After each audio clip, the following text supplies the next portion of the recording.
For more than 5 decades, David Gilmour has been one of rock's most mysterious geniuses, a man whose guitar could whisper, scream, and cry all in one solo. From Comfortably Numb to Wish You Were Here, his playing defined the sound of Pink Floyd, and his voice became the calm center in a storm of chaos. But even legends have regrets.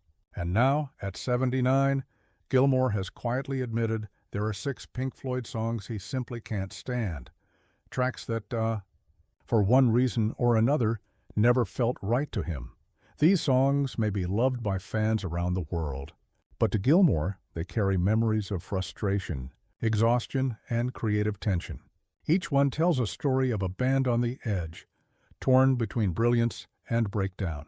Number 6, several species of small furry animals gathered together in a cave and grooving with a pick. The title alone tells you this was no ordinary song. It appeared on the 1969 album Ummagumma, one of Pink Floyd's strangest experiments, a record where each member got to make their own solo pieces. Roger Waters filled his section with bizarre noises, vocal effects, and animal sounds recorded at different speeds. Fans called it avant-garde. David Gilmour called it unlistenable. In later interviews, Gilmour admitted he never understood what Waters was trying to do. He said, "It was Roger being Roger. I suppose it amused him, but I thought it was ridiculous." For Gilmour, Pink Floyd was about music, not sound effects. This track, in his words, felt like a joke that went too far. Number 5. Corporal Clegg.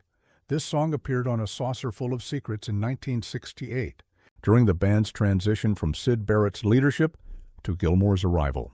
It was meant to be a satirical look at war, complete with kazoos, odd time changes, and offbeat humor. But Gilmour later admitted he couldn't stand singing it. He felt the song mocked something that shouldn't have been mocked.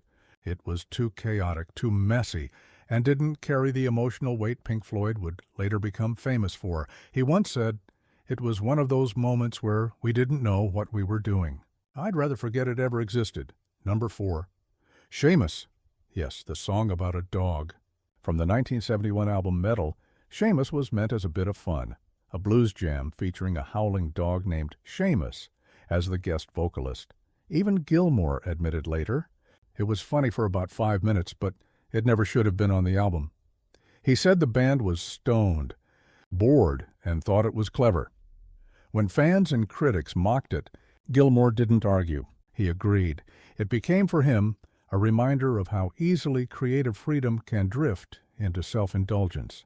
Number 3, The Final Cut. Technically, this was the title track of Pink Floyd's 1983 album, but to Gilmour, it wasn't a band album at all. It was Roger Waters' solo record in disguise. He said many times he hated working on it. Waters wrote nearly everything, directed every performance, and left almost no room for Gilmour's input. Gilmour recalled, "There wasn't much for me to do. I'd play something, and Roger would tell me it wasn't necessary." He found the experience emotionally draining. He even called the final cut a miserable time for everyone involved. And when the album was finished, the tension was so unbearable that the band broke apart soon after. Number 2, Not Now, John. Also from the final cut, this was one of the only songs where Gilmour actually got to sing lead vocals. It's a loud, angry, politically charged track. But Gilmour hated how it sounded. He later said the song felt forced, as if the band was trying to recapture the energy of The Wall, but without the same spark. He admitted, "I never felt connected to that one. It was all shouting and no soul, the irony." It became one of the most radio-friendly songs on the album. Proof, perhaps, that commercial success and personal satisfaction don't always line up. Number 1, Dogs of War. Released in 1987 on a momentary lapse of reason, Dogs of War was one of the first songs Pink Floyd released without Roger Waters. Fans expected a triumphant return to form. Instead, even Gilmour later admitted, "That one never sat right with me." He said the song was too heavy-handed, with a clunky rhythm and overproduced horns that buried the guitar work. Gilmour confessed, "It's the only track I wish I could go back and re-record entirely." To him, it sounded like Pink Floyd trying to sound like Pink Floyd, instead of simply being Pink Floyd. Despite these regrets, David Gilmour has never been ashamed of the band's evolution. He said many times that every misstep taught him something about songwriting, leadership, and humility. "You don't learn from the songs that go right," he once said. "You learn from the ones that go wrong." At 79, Gilmour no longer carries bitterness toward those tracks or the people involved. He understands that even the songs he hated helped shape the band's identity and his own. Pink Floyd's music remains timeless, not because every note was perfect, but because it was honest. It reflected conflict, ego, pain, and beauty, the same contradictions that define real life. So maybe the songs Gilmour disliked the most weren't mistakes after all. They were chapters, imperfect, essential, and unforgettable. This has been Legend Uncovered, uncovering the stories behind rock's greatest legends.